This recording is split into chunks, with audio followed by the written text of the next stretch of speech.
Welcome to the Beauties Podcast, where we talk about everything you need to know about women's sports. From the grassroots to the pros, we got it all. Today on the show, we have Lix Knox inside the PWHPA Ottawa Showcase and the momentum of women fighting for what they deserve. Here are your hosts, Addie and Cowie. Episode 14 at the Beauty Sports Desk. This is a big one for us today. We've got our very first interview, which is super exciting. Lots of amazing things we're going to touch on today. But first and foremost, Cowie, how many kilometers did you put on your truck this week, buddy? Yeah, that's always a good question for me. It's been less so in COVID, but this week I think it was like 1,400K or something like that. And it was an awesome week. I got to celebrate lots of family things, birthdays and things like that. But I know it's always funny when you shoot me a text and Yeah, I'm always sitting there being like, I don't know if you'd remember this person or the show, but it's Where in the World is Carmen Sandiego? I feel like that's Where in the World is Alicia Cowison, because you'll be like, hey, just skip into Saskatoon, buddy. Just hang on. Or I'm in Lethbridge. I'll call you back in a little bit. So never know where you are, but always appreciate sitting down with you here every week and you making the time for it. I know, that's exactly. It's, as wherever I end up for work, Sundays, man, to be grounded with you here is still one of my favorite parts of the week. And for those of you, if this is your first episode, thanks for joining us here at Beauty Sports. If this is your 14th episode, thank you for coming back. One of the biggest things that helps us every week is all of the, likes, rates, reviews, share it in a room of opportunity. We've said it before.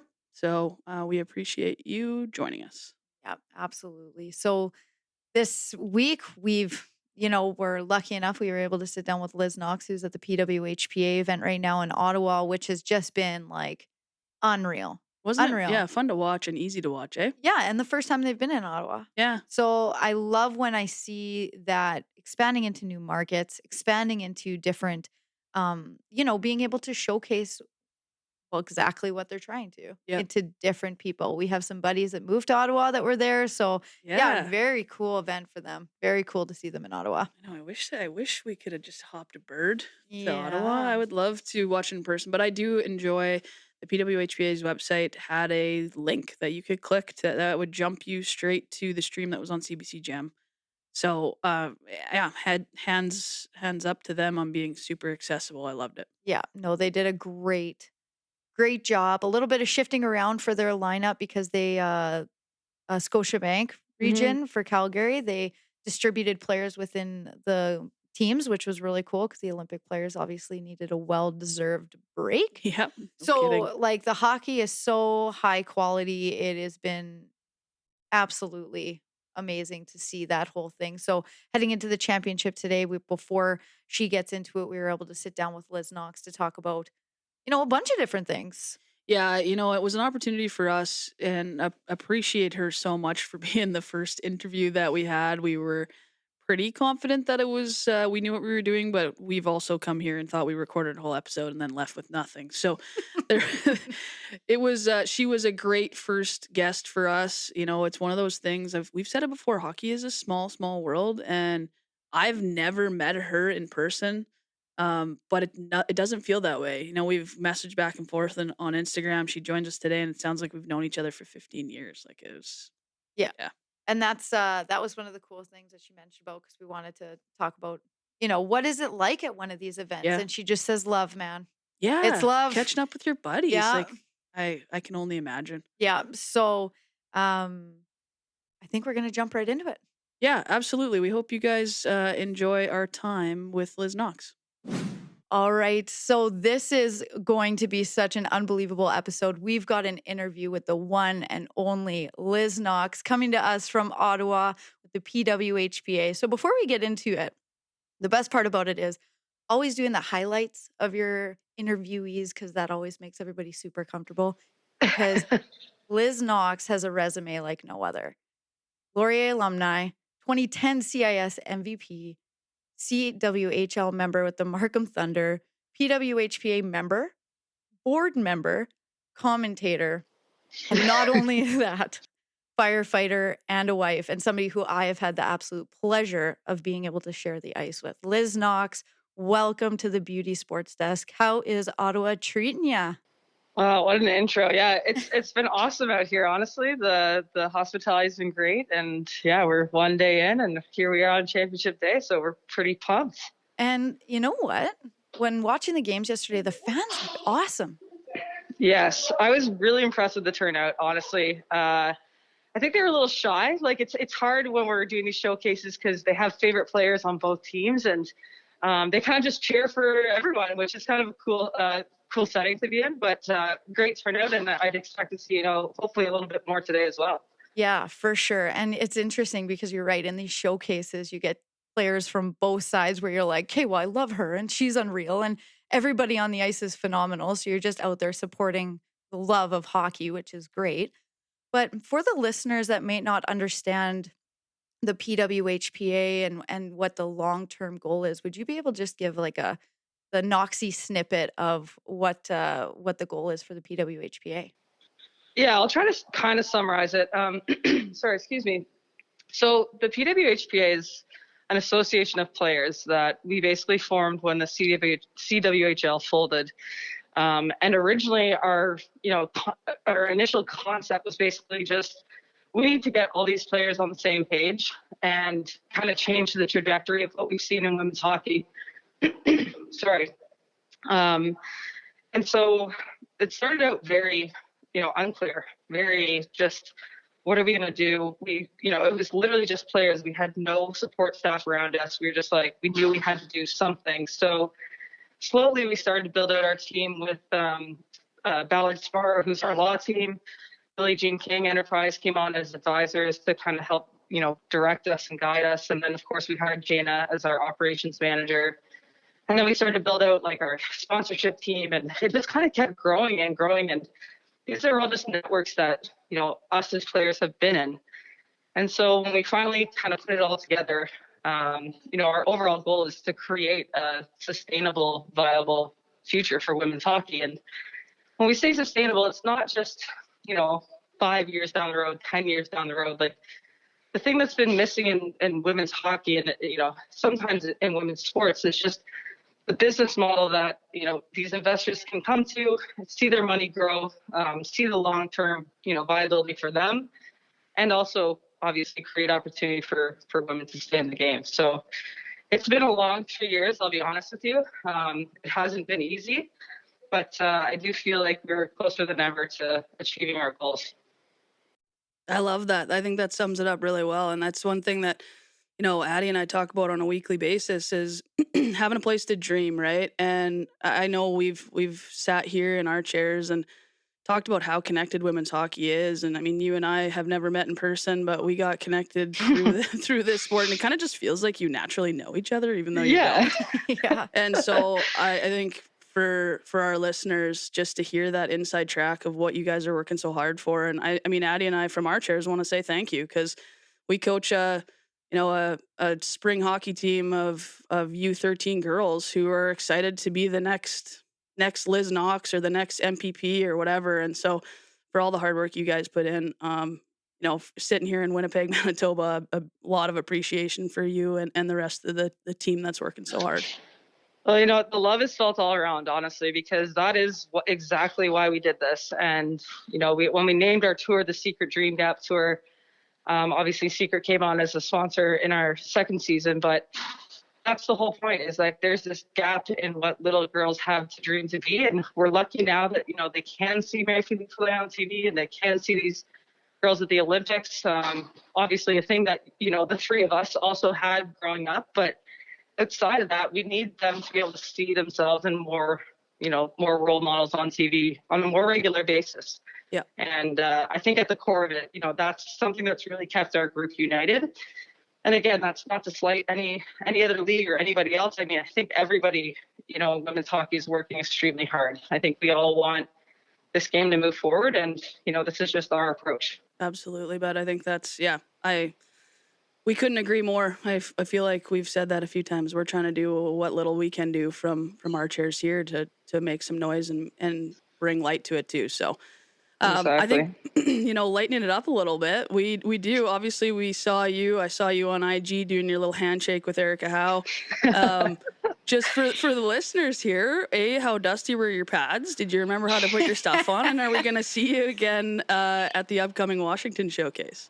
You know what? I was lucky I got the pads on the right side. When I was a kid, I used to have the piping on the outside be a different color, so you would know that it always goes on the outside. But in the all black setup, I mean, it can get real confusing, That's tough. No doubt. So no, they were pretty dusty. I'm not gonna lie. I've been playing, some beer league firefighter hockey on Thursday mornings with the boys. Just the last 6 months. So that's been a good ease back into the game after almost 3 years. But no, it was really nice to be out on the ice, honestly. And Carolyn Prevost came up to me in warm up and she said, "Do you miss it?"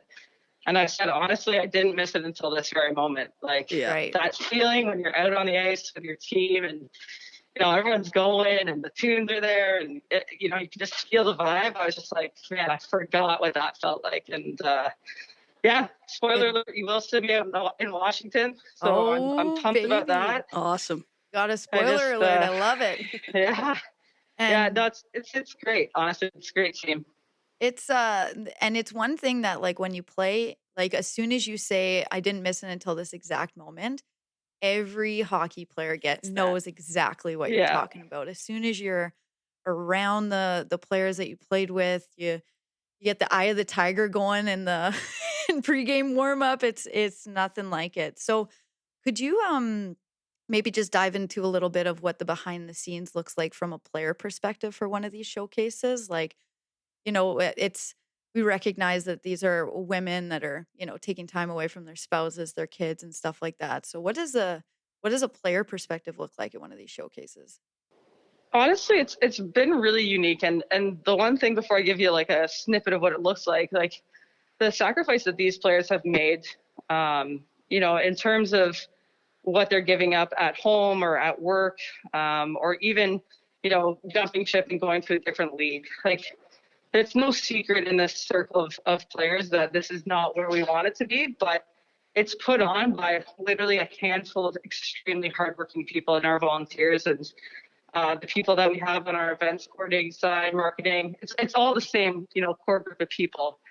So the fact that now that I've been on the other side of it, the fact that we can pull these things together to me is just like they're the ones making the biggest sacrifices, right? Like these are, women with full-time jobs that are still devoting 40 hours a week to putting these showcases on. So we're extremely grateful for them. But it's a really fun vibe, honestly, because like we said at the beginning of the show, you show up to the rink, we know all the players on all the teams.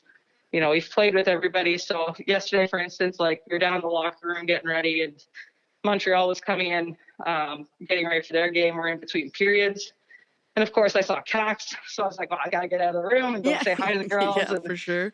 So we're all in the room and we're throwing out hugs and high fives. And it's just great to see these girls.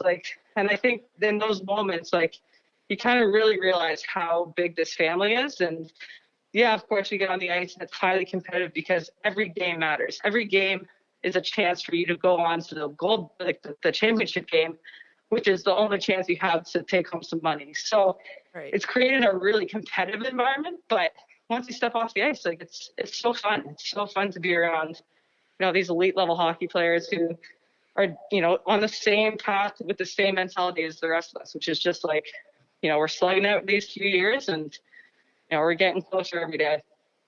Yeah, that's awesome. And you plugged Cax there. Addie and I were talking about it. It's a Noxie and Cax show finals.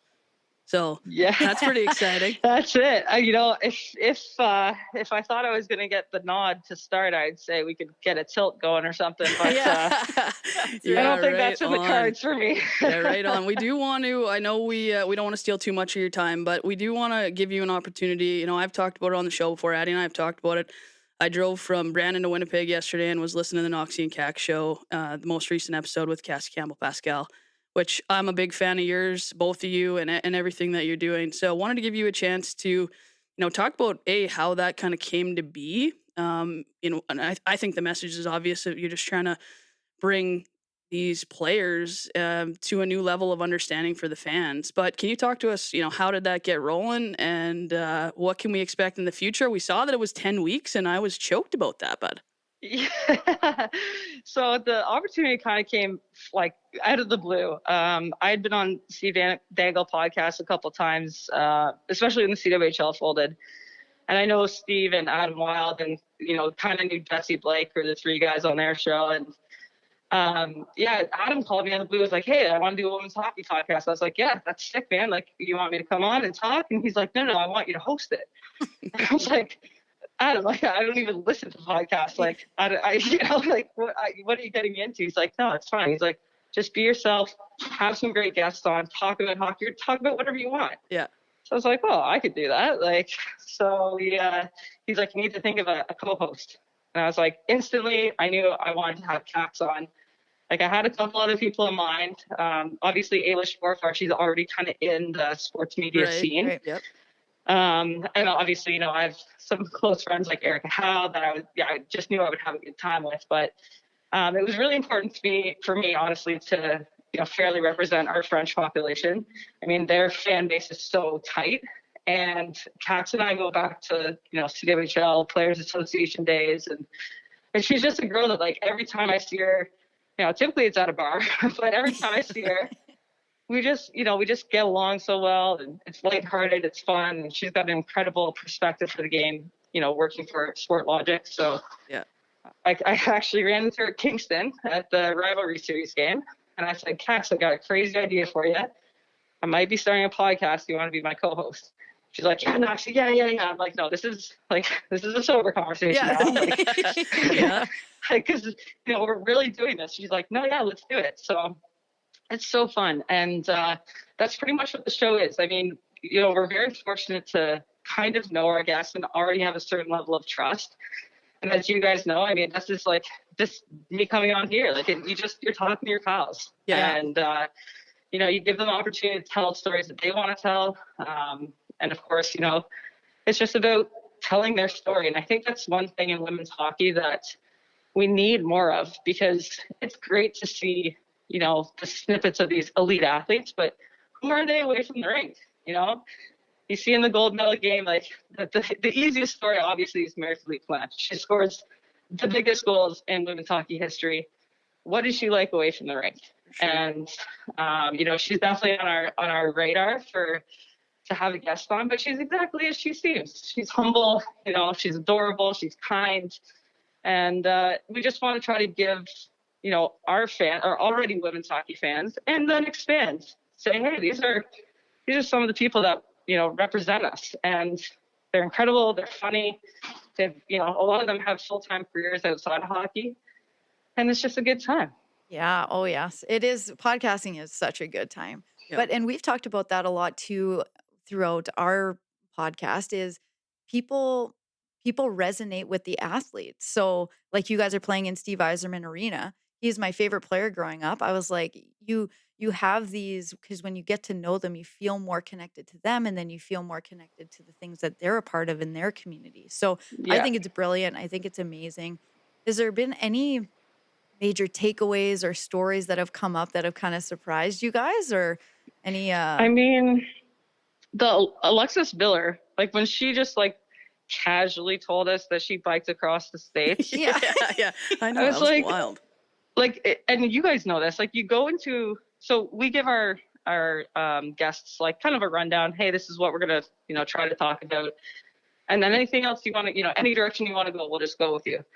And so, like, it's funny because it's an art to like really figure out what things are like, okay, that was just a comment, or like, whoa, hold on. Let's dive in here. Yeah, like, we can't just let that slide. Like, that's a regular thing that ordinary people do. Yeah. It's honestly, it's fun. It is a little, like, you guys, I'm sure, understand, but it's like a little bit of pressure, because you feel like you're trying to get the answers that your average listener would want, and take the pod in the direction that the average person will want to go. So there's definitely been some great stories, and I just like when the players, honestly, I would say, like, midway through, you can see the players just relax, and then the F-bombs start coming out when they're talking about their teammates, and I just love that. Like, I just love to get like a real a real feeling from them of authentically who they are. Absolutely. Well, Addie and I have a segment that we do, or we're going to continue to do more of. We did one when we wanted to have beers together one night. Yeah. It was right before New Year's, and so we call it Beers with Beauties. And so if we get an opportunity again, we'd love to have you and Cax on the show where we can get Oh, some that video is rolling right and up get our some alley. brews. Yeah, and we can chat for an hour versus stealing 15 minutes of your time here today. But appreciate you so much for taking the time. I know you're busy, and you're in Ottawa at the PWHPA Showcase. So, good luck today. We'll be watching from our couches here in Winnipeg. But want to give you one final opportunity, Noxie. Where do people find you, either on social or your pod? Yeah, you can easily follow me at Twitter at Noxie27, I believe.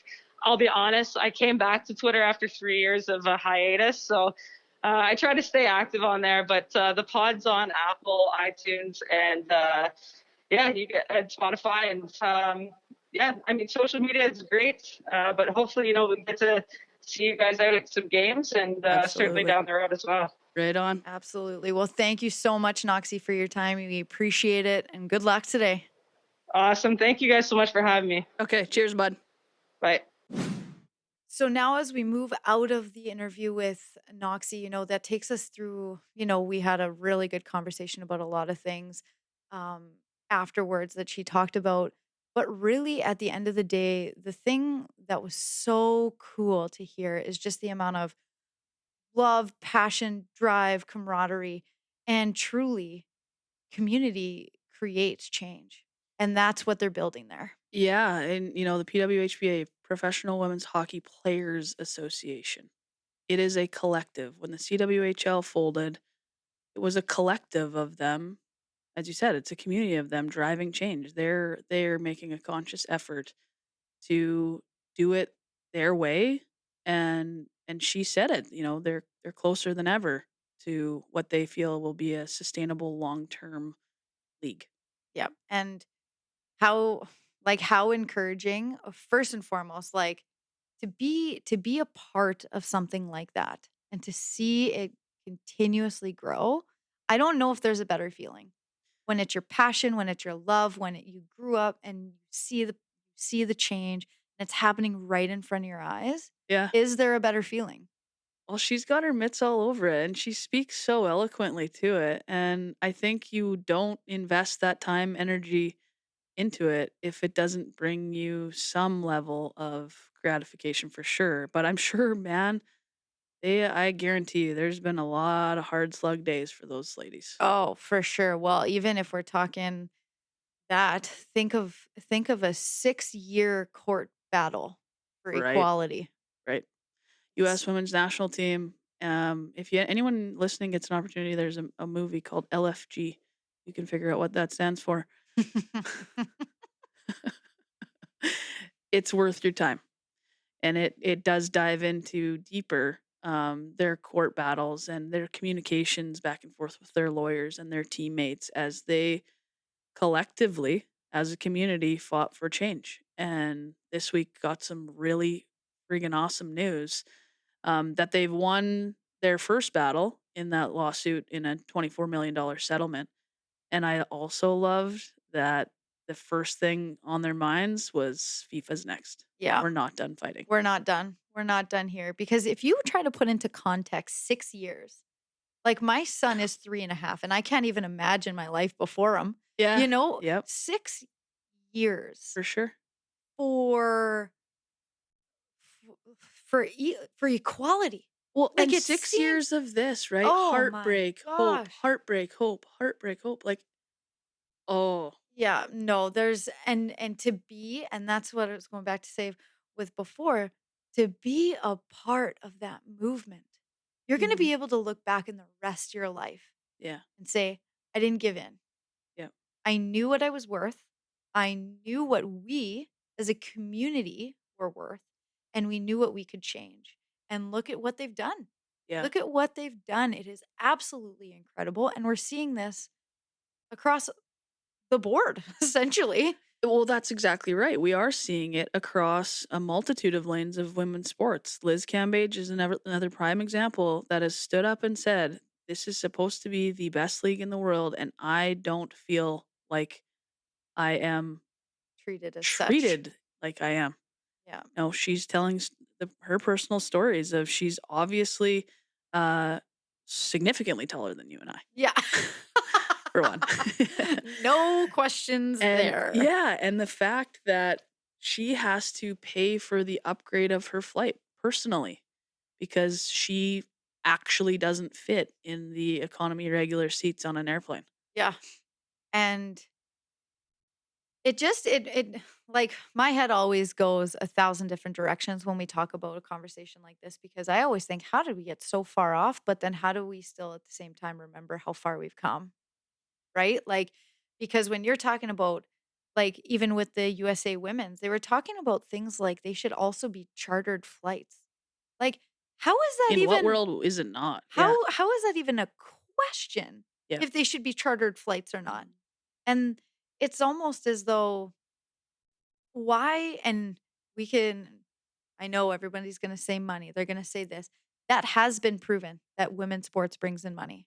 That's not a new That all of a sudden whatever thing. It's yeah, that narrative needs to die. And the keyboard warriors, I'm sure, sorry, man, but that also needs to go away. yeah. We Oh talked about yeah. it last episode. 3.54 million people in the US watched that on NBC, watched that Canada US gold game at 11 p.m. Eastern, people.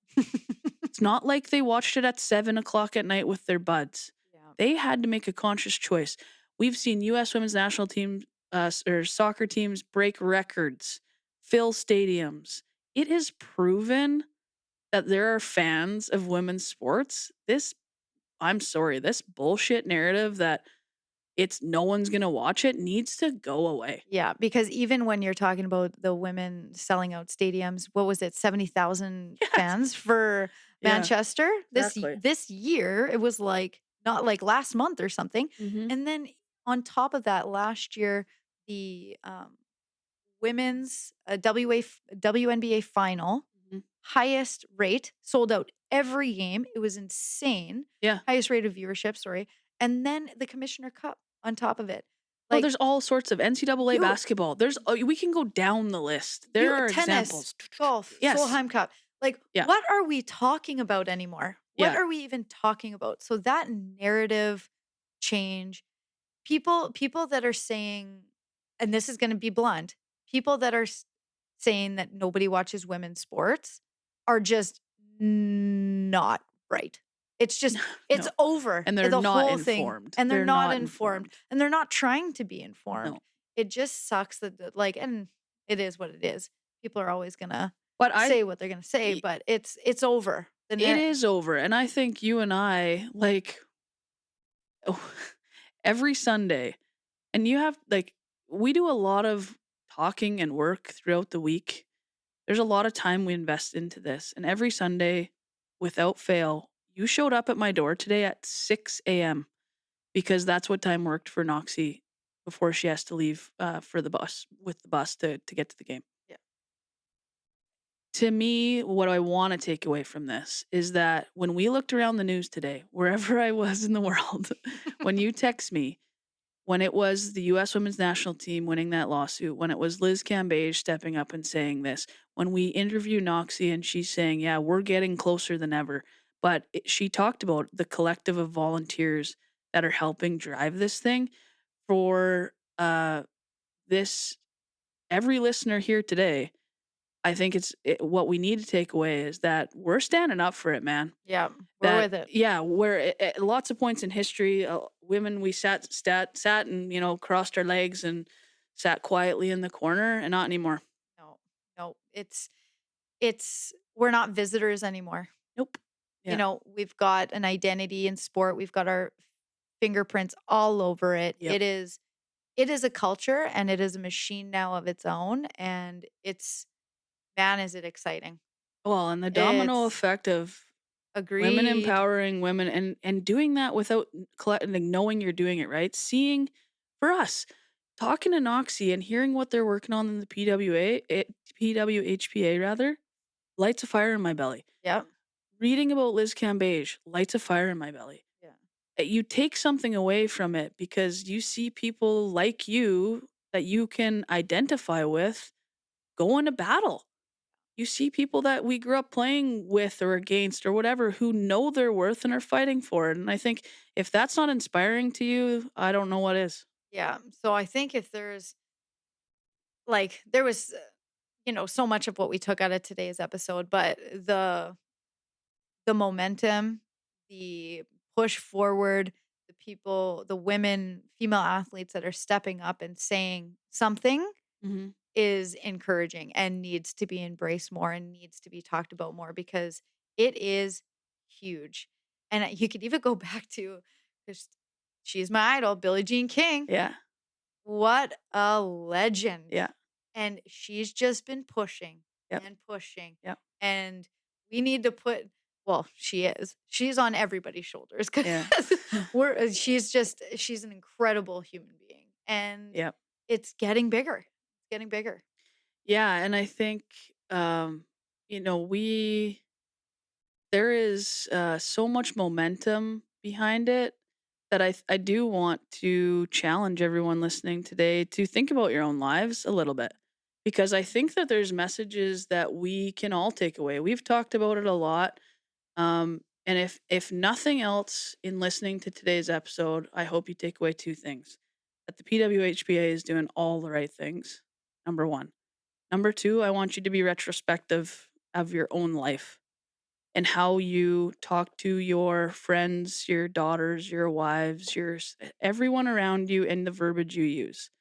Because it's taken a lot of pain for women to start to stand up for themselves. And if you think that there's not something that we can all individually do in our personal lives that help to shift the systemic change that's required for the next generation of keyboard warriors to not exist and to empower. Yeah. Yeah. So I would challenge everyone listening to do that, to think about the way you speak to everyone around you, but to hold yourself at a standard that and keep holding people around you accountable to the words they use. We talked about this, that the impact of the statement of she shoots like a boy needs to go away. Gone. Yep. Can't happen anymore. Can't Yep. happen anymore. And we've talked a bunch about this is it is not men versus women. It is No. men and women. Yeah. It's the and. It's not, oh, she's better because of she's Yeah. playing here. She is better because she's damn good at it. Yeah. And that's it. Yeah. That's it.